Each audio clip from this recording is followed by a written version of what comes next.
Several years ago, there came a comment, and let me just throw this down, that the comments that come, and I read every one, I don't answer them anymore, I just can't, but I read them, and I'm uplifted by them, and I'm confused by them, and I make new friends in reading the things you have to say. But a comment came that has provoked more interaction and more replies than any other comment to date that I know of, and it was something like this. It was a young man in the Southeast, maybe Florida, who essentially said, look, I've got a do-it-yourself handyman business. He had a handyman business, I think, small carpentry, renovations. And he said, I've got lots of work and I've got decent clients and the work pays enough and I make okay money and I have some discretionary time, but I'm just not motivated to do this anymore. How do I stay motivated? Asking me, i.e. through me, the whole channel, how do you stay motivated to continue to show up and do your job? How do you stay motivated to continue to work when the honeymoon phase of the job is over? Well, like I said, it has now hundreds of replies. It touched a chord because there are plenty of us, and I'm one, who knows exactly what it feels like to just not want to do it, not want to get up, not want to go out the door, not want to face that boss or face that miserable assignment that you know that you're going to have. Or once I was a contractor, not deal with that client anymore. It's gone bad and it's uncomfortable, and I know what that feels like, and you do too. That question of how am I going to make myself continue to do this, not just for today or this week, but is this really what I'm going to do for the next year or 10 years or 30 years? I've thought a lot about that. I've thought, what has it been, really, when I boil it down as far as I can boil it, that motivates me to work? What has it been that has made the pain and discomfort and frustration of work worthwhile? What has it been that has kept me on the job for all these years? And it is a nuanced and complicated answer, and I'll throw this out, it's different for every person. We are not the same people, are we? But we are more similar than different, and so maybe there will be some value for some of you in hearing what it is really that has kept me on the job for now about 47 years, I think, something like that. For the past period of time, once my life began to be, as you get older, life gets easier, usually in terms of finances. The wolf is pushed a little further back off the doorstep if you have any good luck, and if you stayed on the job. The wolf is not there every single morning like it was for me for the first 30 years. The wolf is a powerful motivator. The wolf and the demands of the wolf and the expectations to pay your bills and be a responsible member of society will keep you on it until you burn out on that. And you begin to ask yourself, well, why do I care if my credit rating falls? Or why do I care if I have something repossessed? And you start going down that rabbit trail of declining self-worth and throwing away integrity, and there's no end to that. And so I never did that. I let the wolf motivate me. But that sometimes isn't enough. Being motivated by fear is nowhere near the same thing as being motivated by love. And love can be focused on a lot of things. But as soon as the love dies out, referencing your work, man, it gets harder to show up. So at least that's how it's been for me. And before I go a little further down the rabbit trail of sometimes it's time to quit a job because it's no longer a good fit, or sometimes the risk-benefit analysis, the cost-benefit analysis leads you to the conclusion that I need a new gig, or before I do that, I want to talk about the 2-year-old inside of each one of us. And I can only speak to the 2-year-old inside of men, being a man. Or let's say 4-year-old, the little kid inside of each of us, that is always in contest with the gradually, imperceptibly maturing man that we hope we are, or that we've become, or that we are becoming. Because the mature guy and the 3-year-old are radically different people, and yet coexist. Here's what I mean. Little kids are quickly bored, right? Little kids are attracted by new and novel and shiny and unexplored. Little kids are attracted by what feels good, never mind what that feel-good experience is going to bring. We can still feel that, can't we? Think of the new truck It's the little kid in us that wants the shiny new truck. Now, there's nothing wrong with new trucks if you can afford it.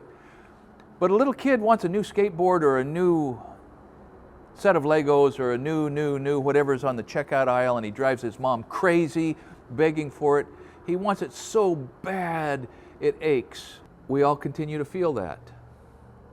And a little kid won't hang in there with an assignment until he earns the money, will he? So part of overcoming the 2-year-old is learning the delayed gratification of some work today for some reward tomorrow.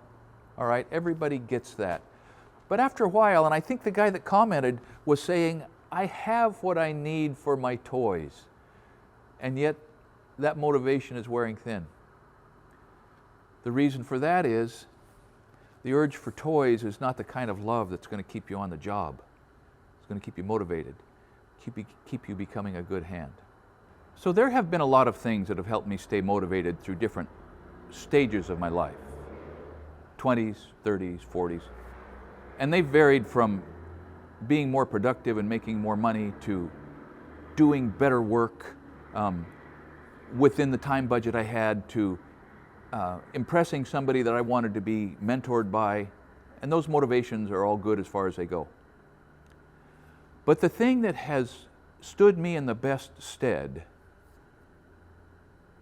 is really learning to think of myself less. And it's not thinking less of myself, but thinking of myself less and thinking of the people around me more. Now, C.S. Lewis articulated that better than I just did, but the idea is that the 2-year-old only thinks about himself and his own welfare, and he's doomed to always remain 2. And you've met 40-year-olds who are just like that, and boy, are they miserable. And so intentionally spend some time thinking of yourself less and thinking of the people you're interacting with more. And it's going to become clear why you should continue to be productive. So here is what's done it for me. Taking responsibility for the welfare of other people, shouldering a commitment. I'll go back to the Jordan Peterson quote that I have loved and quoted before, and that the secret to living a fulfilled life is to pick up as heavy a load as you possibly can and walk straight uphill with it. I'll tell you what makes a heavy load, and I tell you what brings fulfillment, is a family. There's nothing like it. There's a reason it's been the model of society from the beginning of time. And there's a reason it will be the model for society as long as societies are successful. It's because nothing grows the 4-year-old inside of us up into a man quite like being responsible for the welfare and happiness of his wife and his kids. Now, some of you just clicked off, and I'm sorry to see you go. And if you haven't clicked off, don't do it yet, because I'll acknowledge that there are plenty of stigmas and biases and recent objections to family life. And they're all flawed. They're all short-sighted. Because nothing else will make you a man other than being a husband and a dad, or at least not in the same way.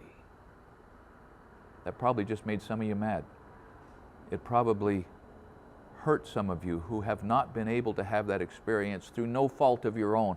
And it's one of life's most profound inequities that not everybody finds that person, or not everybody learns to be that person. But we can work at that. And if the young guy who was wondering why his handyman business has lost its luster and why it's so hard to go pursue that paycheck, if he's still listening, go find the right woman. Let me emphasize, go find the right woman.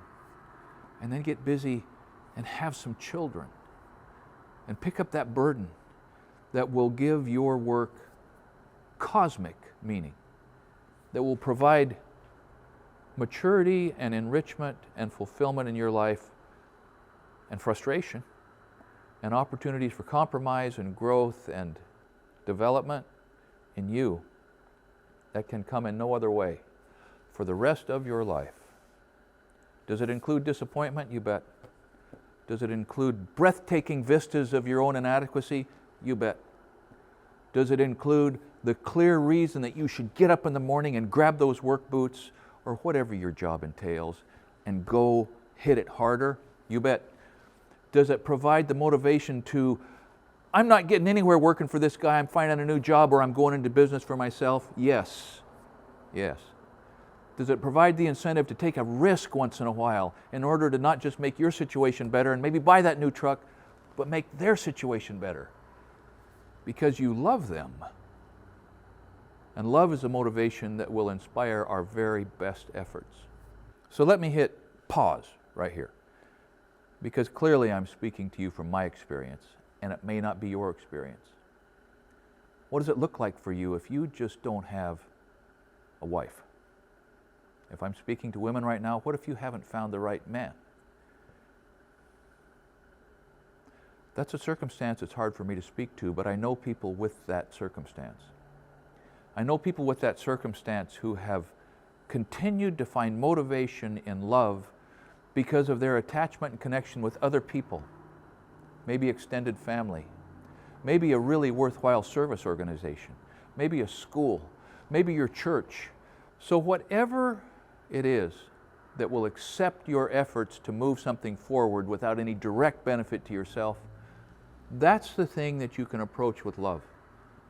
That's the thing that can be capitalized on in order to provide the motivation that you've got to have to keep doing it. You know that poem by Rudyard Kipling, If, that I've read before, and I've almost got it memorized because it's so powerful in this regard. If you can fill the unrelenting minute with 60 seconds of distance run. We all start these races, but the only thing that is going to give you the determination to provide every minute with 60 seconds of distance run is something that's larger than yourself. Self-gratification finally bores every 2-year-old. It's why every kid you ever ask, how are you, they will say, I'm bored. It's because we become bored with satisfying our own appetites.